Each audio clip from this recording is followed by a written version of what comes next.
right, and so on and so forth, and arrange everything in this world so that it's all up. Try it, please. It's perfectly okay. Go on doing that.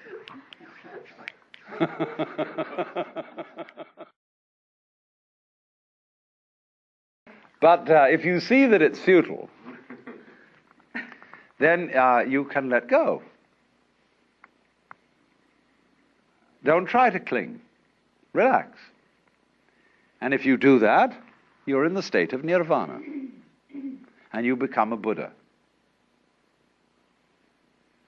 And of course it means that you become a rather astonishing person.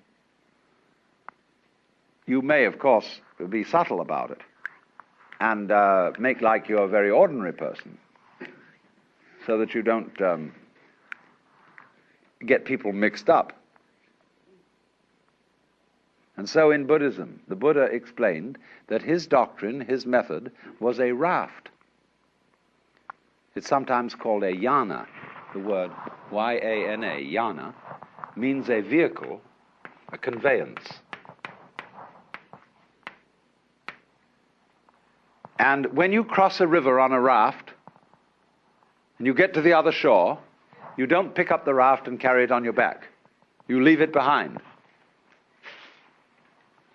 But people who are what I would call hooked on religion are always on the raft. They're going back and forth, back and forth, back and forth on the raft. So the clergyman tends to turn into a ferryman who's always on the raft and never gets over to the other shore himself. Now, there's something to be said for that, because how are we going to get the raft back to the first shore to bring over the other people? See? Somebody has to volunteer to take the back journey. But he must be awfully careful to realize that the real objective is to get the people across and set them free. If you dedicate yourself to ferrying people across, don't ask them to come back on the raft with you,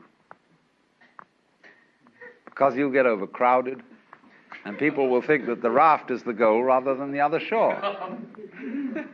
So when I find this in actual practice, that when clergymen do not ever ask for money, and it's all right, like a doctor who simply charges a fee. Says, you come to me, you pay me so much. But the clergyman says, he doesn't say pay me so much. He says, we would like your pledge, your voluntary contribution. See, and then nobody knows what to give. That's the idea of the raft. Now then, the fourth noble truth is called marga.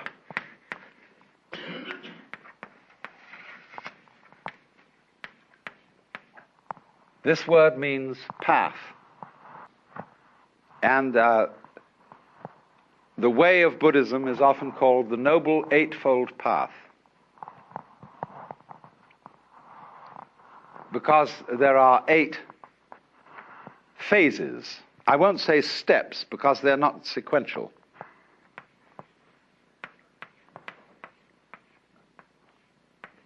Samyak is a very curious phrase. It doesn't mean right in our sense of correct.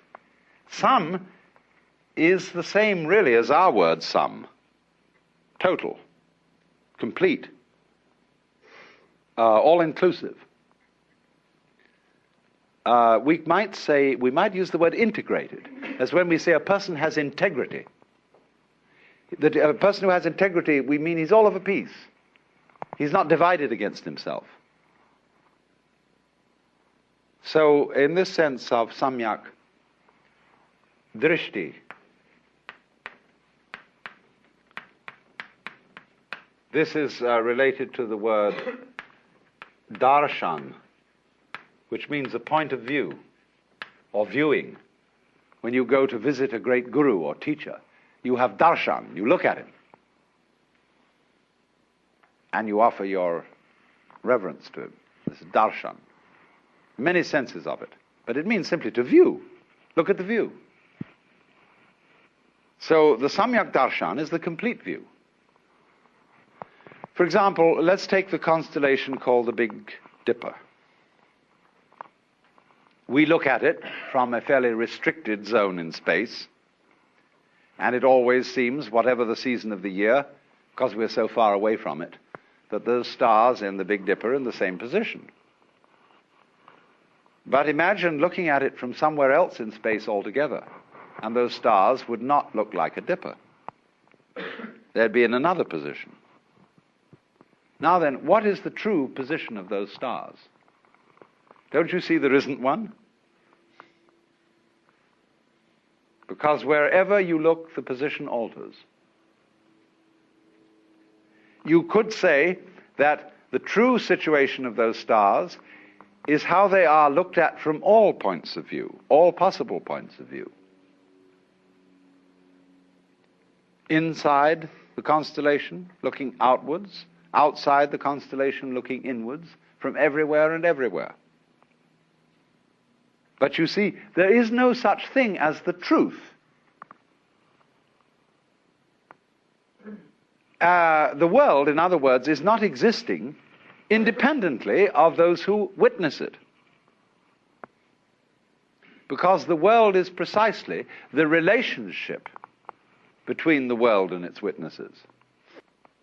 And so if there are no eyes in this world, the sun doesn't make any light, nor do the stars.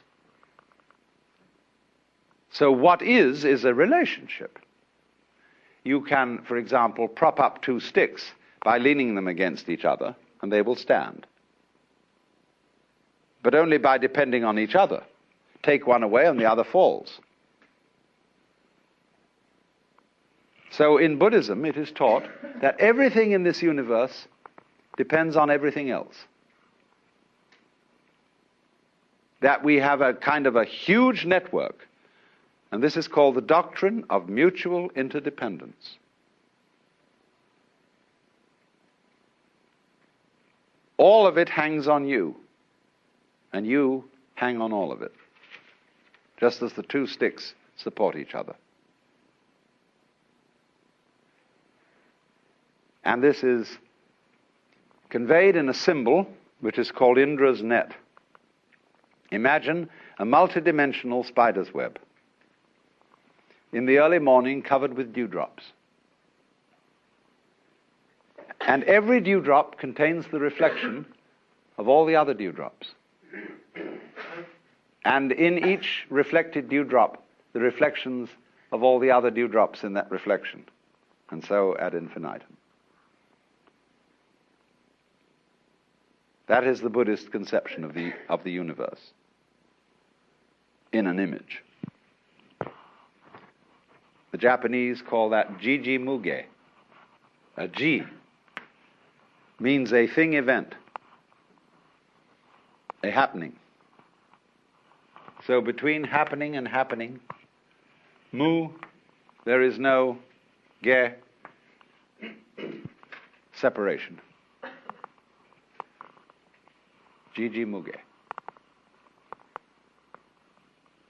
Now, so the first phase of the Eightfold Path has to do with one's view, understanding of the world. The second phase has to do with action, how you act. Buddhist idea of ethics is based on expediency. If you are engaged in the way of liberation and you want to clarify your consciousness, doing that is inconsistent with certain kinds of action. So every Buddhist makes 5 vows, 5 precepts. And you may perhaps have heard the Buddhist formula of taking what is called Panchasila, the 5 precepts. And they take what are called Tisarana, the 3 refuges, and the 5 precepts. The refuges are the Buddha, the Dharma, the doctrine, and the Sangha, the fellowship of all those who are on the way. So The priest, the bhikkhu, the Buddhist monk, and the lay people will chant the formula. Buddhang saranang gacchami, Dhanghang saranang gacchami, Sanghang saranang gacchami. Those are the three refuges, the Buddha, the Dharma, and the Sangha. Then they take the 5 precepts. Panatipata veramani sikapadang samadhiyami. Adinadana veramani sikapadang samadhiyami. Kamesu michachara veramani sikapadang samadhiyami. Musavada veramani sikapadang samadhiyami. Kamesu michahara veramani sura merya majapamadatana veramani sikapadam samadhiyami. So they take these 5 precepts. Panatipata. I undertake the precept to abstain from taking life. Adinadana. I undertake the precept to abstain from taking what is not given. Kamesu mityahara. I undertake the precept to abstain from exploiting the passions. Musavada. I undertake the precept to abstain from falsifying speech. Sura merya majapamadatana. I undertake the precept to abstain from being intoxicated by sura, merya, and majapamadatana, whatever they were.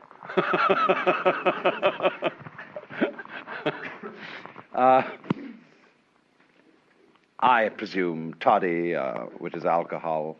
I don't know what else it was. Nobody does know. Because you see, if you start killing people or taking life, you're in trouble. You set up an opposition, and you've got to become involved in taking care of it. If you start stealing, you worry people. You upset people's orientation in life, because if you suddenly come into the back home for dinner and find somebody's stolen your table, where are you going to serve dinner? If you exploit your passions, it means that when you feel bored, and somehow that life is a little bit empty, you say, well, now what are we going to do this evening? Let's go and get stuffed.